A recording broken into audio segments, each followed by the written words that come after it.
Romains 8, 28 contient des paroles de réconfort pour ceux qui souffrent et sont éprouvés. Du reste, nous savons que tout contribue au bien de ceux qui aiment Dieu, de ceux qui sont appelés conformément à son plan. Dieu, dans sa providence, fait en sorte que tout ce qui nous arrive, même la souffrance, la tentation et le péché, concourent à notre bien temporaire et éternel. Le psalmiste David aussi a beaucoup souffert, comme l'expriment plusieurs de ses poèmes dans le livre des psaumes. Au psaume 22, il exprime son angoisse. Mon Dieu, pourquoi m'as-tu abandonné? Pourquoi t'éloignes-tu sans me secourir, sans écouter mes plaintes?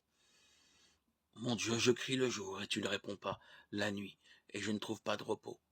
Pourtant tu es le Saint, tu sièges au milieu des louanges d'Israël. C'est en toi que nos ancêtres se confiaient. Ils se confiaient en toi et tu les délivrais. Ils criaient à toi, et ils étaient sauvés. Ils se confiaient en toi, et ils n'étaient pas déçus. Mais moi, je suis un ver et non un homme, la honte de l'humanité, celui que le peuple méprise. Tous ceux qui me voient se moquent de moi, et ricanent, ils hochent la tête. Recommande ton sort à l'Éternel. L'Éternel le sauvera. Il le délivrera puisqu'il l'aime.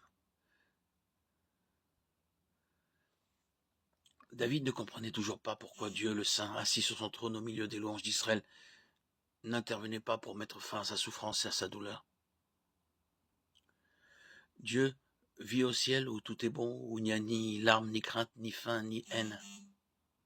Alors que sait-il de la souffrance des hommes? David poursuit, des chiens m'environnent, une bande de scélérats rôde autour de moi. Ils ont percé mes mains et mes pieds. Je pourrais compter tous mes os. Eux, ils observent, ils me regardent.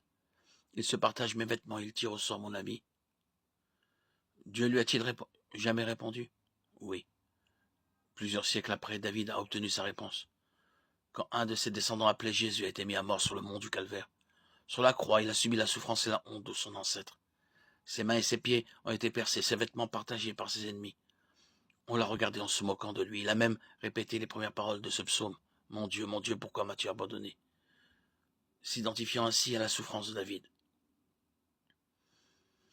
Christ, le Fils éternel de Dieu, en qui demeure la plénitude de la divinité, a vécu sur terre en tant qu'être humain et a subi la faim, la soif, la tentation, la honte, la persécution, la nudité, le deuil, la trahison, la moquerie, l'injustice et la mort.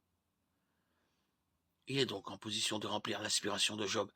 Il n'y a pas entre nous de médiateur qui pose sa main sur nous deux, qu'il retire son bâton de dessus moi, que cette terreur ne me tourmente plus. Alors je parlerai sans avoir peur de lui. Mais ce n'est pas le cas et je reste seul avec moi-même. Job 9, 33, 35.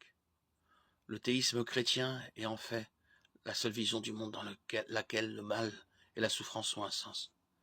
Les chrétiens servent un Dieu qui a vécu sur cette terre et subi la souffrance, la tentation, le dépouillement, la torture, la faim, la soif, la persécution et même la mort.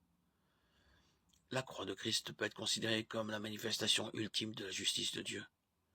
Le chrétien, à qui on demande si Dieu se soucie du mal et de la souffrance, peut montrer à la croix en guise de réponse. Christ a été rejeté par Dieu au point de s'exclamer mon Dieu, pourquoi m'as-tu abandonné? Il a subi la même souffrance que de nombreuses personnes aujourd'hui qui se sentent privées de l'amour et de la faveur de Dieu.